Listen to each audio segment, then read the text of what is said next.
అందరికీ నమస్కారం అండి.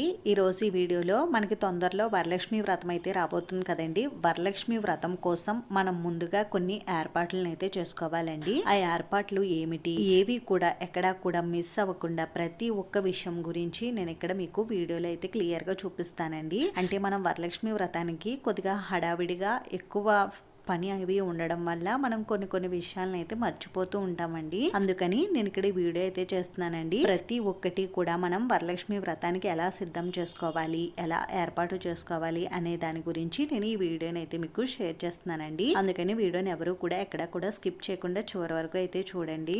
ముందుగా మనకి వరలక్ష్మి వ్రతం అంటే డీప్ క్లీనింగ్ అయితే చేసుకోవాలండి. ఇంటిని, పూజా మందిరాన్ని తప్పకుండా డీప్ క్లీనింగ్ అయితే చేసుకోవాలండి. అంటే ఇంట్లో ఎక్కడ కూడా బూజులు, దుమ్ము, ధూళి ఇటువంటివి లేకుండా చూసుకోవాలి. అమ్మవారు ఎక్కడైతే శుచి శుభ్రంగా ఉంటుందో అక్కడ తిష్ట వేసుకుని కూర్చుంటారని అంటారండి. లక్ష్మీదేవికి ఎక్కువగా శుచి శుభ్రంగా ఉన్న చోటు అంటే చాలా ఇష్టమటండి. అందుకని మనం ఆ అమ్మవారిని ప్రసన్నం చేసుకోవడం కోసం ముందుగా మన ఇంటిని అయితే డీప్ క్లీనింగ్ చేసుకోవాలండి. మనం వరలక్ష్మి వ్రతం కంటే ముందుగానే ఇంటిని డీప్ క్లీనింగ్ అయితే చేసుకోవాలండి. మనం ఇంటిని డీప్ క్లీనింగ్ చేసుకున్నా కూడా మనం వరలక్ష్మి వ్రతానికి ముందు రోజు మనం ఇంటికి మాప్ అది కూడా పెట్టుకోవాలండి. అయితే మనం ఇంటికి మాప్ ఎప్పుడు పెట్టుకోవాలి అని అంటే శుక్రవారం రోజు పెట్టుకోకూడదండి. ఈ రోజు ఎటువంటి క్లీనింగ్ పనులు అనేవి చేయకూడదు.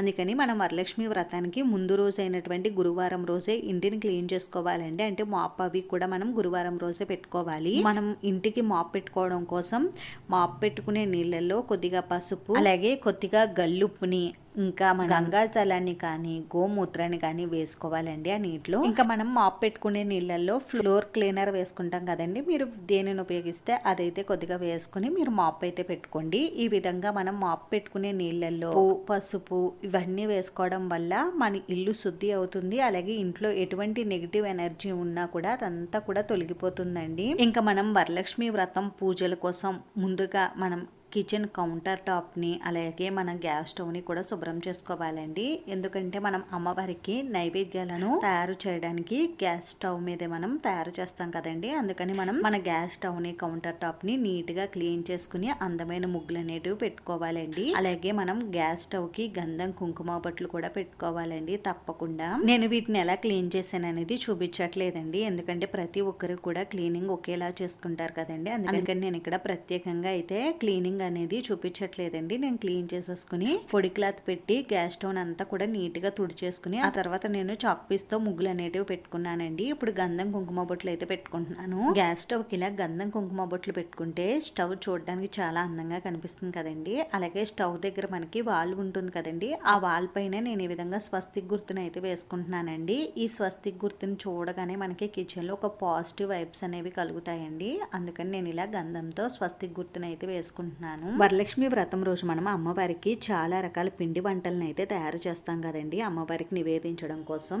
అందుకోసమని మనం గ్యాస్ స్టవ్ని, కౌంటర్ టాప్ని ఇవన్నీ కూడా నీట్గా అయితే శుభ్రం చేసుకోవాలండి. ఎందుకంటే మనం కిచెన్లో నాన్ వెజ్ కూడా వండుతూ ఉంటాం కదండి. అందుకని కిచెన్ మనం ఈ విధంగా అయితే క్లీన్ చేసుకోవాలండి. అంటే మనం అమ్మవారికి నైవేద్యాలను తయారు చేసుకోవడం కోసం కిచెన్ ఈ విధంగా అయితే శుభ్రం చేసుకోవాలండి. అయితే మనం కిచెన్ కూడా ముందు రోజే క్లీన్ చేసుకోవాలండి. శుక్రవారం రోజు ఎటువంటి క్లీనింగ్ పనులు చేసుకోకూడదని చెప్పాను కదండి. అందుకని ముందు రోజు అంటే గురువారం రోజు మనం కిచెన్ కూడా ఈ విధంగా క్లీన్ చేసుకుని పెట్టుకోవాలి. అయితే మనం గ్యాస్ స్టవ్ ఇలా క్లీన్ చేసేసుకుని ముగ్గులు అవి పెట్టుకున్నాం కదండి.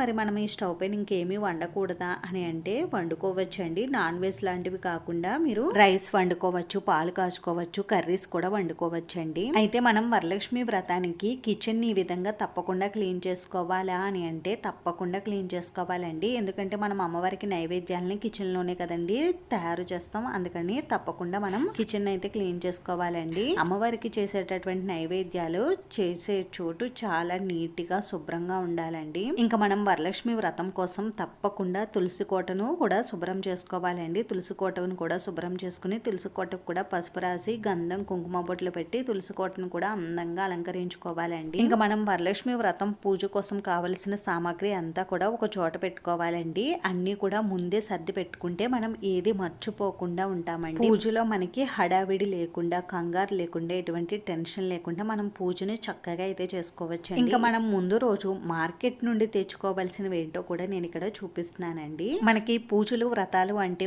ముందుగా ముఖ్యంగా గుర్తు వచ్చేవి మామిడి ఆకులండి. తప్పకుండా మామిడి ఆకులను అయితే తెచ్చుకోవాలండి. ఇంకా మనకి కొబ్బరికాయలు, అరటిపళ్ళు, తమలపాకులు, పువ్వులు, పండ్లు, వీటిని కూడా మనం తప్పనిసరిగా ముందు రోజే సిద్ధం చేసుకోవాలండి. వీటన్నిటిని కూడా మనం ముందు రోజే తెచ్చుకుని పెట్టుకోవాలి. వీటిని మనం తెచ్చుకుని అలా వదిలేకుండా వీటిని క్లీన్ చేసుకోవాలండి. ఇవి మనం ఇప్పుడు నైటే క్లీన్ చేసేసుకుని మనం ఆరబెట్టుకుంటే మనకి వీటికున్న తడంతా కూడా పూర్తిగా ఆరిపోతుందండి. మనం ఉదయమే వీటిని క్లీన్ చేయవలసిన పని ఉండదు. మనకి పొద్దున్న క్లీన్ చేసామనుకోండి వీటికున్న తడి అలా ఉండి మనకి చిరాగ్గా అనిపిస్తూ ఉంటుందండి. అందుకని ముందు రోజు నైటే మనం వీటిని వాష్ చేసేసుకోవాలి. అరటిపళ్ళు, మామిడాకులు, ఫ్రూట్స్ ని వాష్ చేసుకుంటే సరిపోతుందండి. పువ్వులు, కొబ్బరికాయలని వాష్ చేయక్కర్లేదు. ఇంకా మనకి వ్రతానికి కావలసినటువంటి పూజా సామాగ్రి ఉంటాయి కదండి, ఇత్తడివి కానీ వెండివి కానీ మనం ఏమి ఉపయోగిస్తే అవి ఉంటాయి కదా, వాటిని కూడా మనం ముందు రోజే నీట్ గా క్లీన్ చేసేసుకుని పెట్టుకోవాలండి. మనం ఇత్తడివి కానీ రాగివి కానీ క్లీన్ చేసినప్పుడు వాటికి ఉన్న తడిని ఏదైనా పొడి క్లాత్ తో తుడుచుకుని పెట్టుకుంటే మనకి అవి అదే షైనింగ్ తో మంచి కలర్ లో ఉంటాయండి. మనం తుడవకుండా అంటే తడితో అలా పెట్టేసామనుకోండి అవి కలర్ అనేది చేంజ్ అయిపోతాయండి, చూడడానికి అంత అందంగా కనిపించవు. ఇంకా శుభ్రం చేసుకున్న పూజా సామాగ్రికి గంధం, కుంకుమ బొట్లు కూడా ముందు రోజు నైటే పెట్టేసుకోండి. ఎందుకంటే మనకి ఉదయమే కొద్దిగా పని అనేది తొందరగా అవుతుంది. పని తొందరగా అవుతే మనకి వ్రతం తొందరగా చేసుకోవచ్చండి. ఎంత ఉదయాన్నే మనం అమ్మవారికి పూజ చేసుకుంటే అంత మంచిదండి. అందుకని మనం ముందుగానే అన్ని పనులు చేసి పెట్టుకుంటే మనకి తేలికగా పూజ అనేది అయిపోతుందండి, హడావిడి పడకుండా. ఈ విధంగా నేను పూజా సామాగ్రికి గంధం, కుంకుమ బొట్లు అయితే పెట్టేసుకుని రెడీ చేసుకున్నానండి. వీటిని కూడా ఒక పక్కగా పెట్టుకుంటున్నాను. ఇప్పుడు మనం అమ్మవారికి పీఠం ఎక్కడైతే ఏర్పాటు చేసుకోవాలి అనుకుంటామో అక్కడ శుభ్రం చేసుకోవాలండి. అమ్మవారి పీఠాన్ని ఏర్పాటు చేసుకునే చోట గోమయంతో కానీ, గోమూత్రంతో కానీ, లేదు అంటే పసుపు కలిపినటువంటి వాటర్తో కానీ శుభ్రం చేసుకోవాలండి. ఆ తర్వాత పీఠాన్ని ఎక్కడైతే ఏర్పాటు చేసుకోవాలనుకుంటామో అక్కడ పసుపుతో అలికి బియ్య పిండితో ముగ్గులు అనేవి పెట్టుకోవచ్చండి. మీరు అమ్మవారి పీఠాన్ని ముందు రోజైనా ఏర్పాటు చేసుకోవచ్చండి, లేదు అంటే వరలక్ష్మి వ్రతం రోజైనా మీరు అమ్మవారి పీఠాన్ని ఏర్పాటు చేసుకోవచ్చు. అంటే చాలా మంది వరలక్ష్మి వ్రతం రోజు అమ్మవారికి చీర అది కట్టి అమ్మవారి విగ్రహాన్ని అందంగా అలంకరించుకుంటారు కదండి. అటువంటి వారు ముందు రోజే అమ్మవారికి చీర అవి కట్టేసుకుని విగ్రహానికి అమ్మవారిని అందంగా రెడీ చేసుకుని పెట్టుకోండి. ఎందుకంటే ఆ రోజు అంటే అన్ని పనులు అవ్వవు కదండి. అందుకని ముందు రోజే మీరు అమ్మవారిని అలంకరించుకోవాలి బాగా అని అనుకుంటే మీరు ముందు రోజే చేసుకోండి. ఇంకా అమ్మవారిని పెట్టుకునే పీట ఉంటుంది కదండి, ఆ పీటకు కూడా మీరు పసుపు రాసి బియ్య పిండి, కుంకుమతో అందమైన బొట్లు, ముగ్గులు అనేవి పెట్టుకోవచ్చండి. ముందు రోజే పీటను కూడా మీరు అందంగా అలంకరించుకుని పెట్టుకోండి. ఇంకా వ్రతం కోసం మీరు అమ్మవారి ఫోటోని, విగ్రహాన్ని కూడా ముందు రోజే క్లీన్ చేసుకుని గంధం, కుంకుమ బొట్లు పెట్టుకుని అందంగా అలంకరించుకోండి ఫోటోని కూడా. ఇంకా వ్రతానికి ముందు రోజు గడపని, ద్వారబంధాన్ని ఈ విధంగా అందంగా అలంకరించుకోండి. గడపకు పసుపు రాసి బియ్య పిండి, కుంకుమతో అందమైన బొట్లు పెట్టుకుని అలాగే ద్వారబంధం దగ్గర అమ్మవారి పాదాలను ఇంట్లోకి వస్తున్నట్టుగా ఈ విధంగా అయితే వేసుకోండి. ఈ విధంగా గడపను అందంగా అలంకరించుకోవాలండి. అమ్మవారు మన గడపను చూసే మన ఇంట్లోకి అయితే ప్రవేశిస్తారు. ఇంకా వరలక్ష్మి వ్రతంలో కలసం పెట్టుకుని అమ్మవారికి పూజ చేసుకునేవారు కలసానికి మనం బ్లౌజ్ పీస్ ని పెట్టుకుంటాం కదండి. ఈ విధంగా బ్లౌజ్ పీస్ ని ఫోల్డ్ చేసుకోండి. నేను ఇక్కడ మీకు 3 రకాలుగా బ్లౌజ్ పీస్ ని అయితే ఫోల్డ్ చేస్తున్నానండి. మీకు ఏది నచ్చితే ఆ విధంగా మీరు బ్లౌజ్ పీస్ ని అయితే ఫోల్డ్ చేసుకోండి. చాలా సింపుల్ గానే మనం బ్లౌజ్ పీస్ ఫోల్డ్ చేసుకోవచ్చండి. ఈ విధంగా మనం ముందే ఫోల్డ్ చేసుకుని పెట్టుకుంటే మనకి వ్రతం రోజు బ్లౌజ్ పీస్ ని ఫోల్డ్ చేసే పని ఉండదండి. ఇలా మనం ముందు రోజే ఫోల్డ్ చేసుకుంటే పూజ రోజు దీన్ని తీసేసుకుని మనం కొబ్బరికాయ పెట్టేసుకుంటే సరిపోతుందండి.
కలసానికి పెట్టుకునే బ్లౌజ్ పీసులు ఏ విధంగా ఫోల్డ్ చేసుకోవాలో చూసారు కదండి. మీకు నచ్చిన విధంగా మీరు కలసానికి బ్లౌజ్ పీసులను అయితే ఫోల్డ్ చేసుకోండి. ఇంక ఇప్పుడు నేను వరలక్ష్మి వ్రతంలో కలసాం పైన పెట్టుకోవడానికి కొబ్బరికాయను కూడా ఈ విధంగా అయితే అలంకరించుకుంటున్నానండి.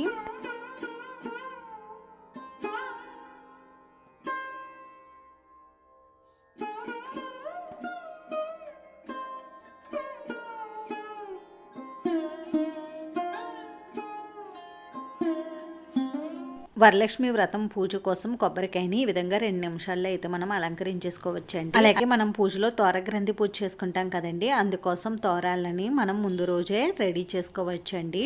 ఇంకా మనం ముందు రోజు నైట్ అమ్మవారికి తాంబూలం ఇవ్వడానికి, అలాగే ముత్తైదువులకి వాయనం ఇవ్వడానికి శనగలను ముందు రోజు నైటే నానబెట్టుకుని పెట్టుకోండి. అలాగే మీరు అమ్మవారికి నైవేద్యాలు బూరెలు, గారెలు ఇవి కూడా ప్రిపేర్ చేయాలనుకుంటే మినప్పప్పు వీటిని కూడా మీరు ముందు రోజే నానబెట్టుకుని పెట్టుకోవాలండి. ఇంకా వ్రతం రోజు అమ్మవారికి తాంబూలం సమర్పించడం కోసం, ఇంకా ముత్తైదువులకు వాయనం ఇవ్వడం కోసం కావలసిన పూజా సామాగ్రిని, వస్తువుల్ని అన్నిటినీ కూడా ఒక చోట సిద్ధం చేసుకుని పెట్టుకోండి. ఇలా పనులన్నీ కూడా పూర్తి చేసుకున్న తర్వాత నేను చేతులకి గోరింటాకుని అయితే పెట్టుకుంటున్నానండి. మనం ఏ పూజలు చేసినా వ్రతాలు చేసినా కూడా చేతులకు గోరింటాకు అనేది తప్పనిసరిగా పెట్టుకుంటాం కదండి. అందుకోసమని నేను గోరింటాకుని అయితే పెట్టుకుంటున్నానండి. నాకు దగ్గర గోరింటాకు లేదండి, అందుకని నేను ఇన్స్టెంట్ గా గోరింటాకుని అయితే తయారు చేసుకుని పెట్టుకుంటున్నాను. మీ దగ్గర గోరింటాకు ఉంటే గోరింటాకునే పెట్టుకోండి, లేదు అంటే కోన్ అయినా పెట్టుకోండి, లేదు అంటే ఇలా ఇన్స్టెంట్ గా గోరింటాకుని తయారు చేసుకుని అయినా పెట్టుకోండి. నేనైతే ఈ విధంగా గోరింటాకుని అయితే పెట్టుకున్నానండి. అంతేనండి, చూసారు కదా వరలక్ష్మి వ్రతం కోసం మనం ముందుగా చేసుకోవాల్సిన ఏర్పాట్ల గురించి. ఈ వీడియో మీకు నచ్చితే ప్లీజ్ తప్పకుండా లైక్ చేసి, షేర్ చేసి, సబ్స్క్రైబ్ చేసుకోండి. వీడియోని చివరి వరకు చూసినందుకు చాలా థ్యాంక్స్ అండి.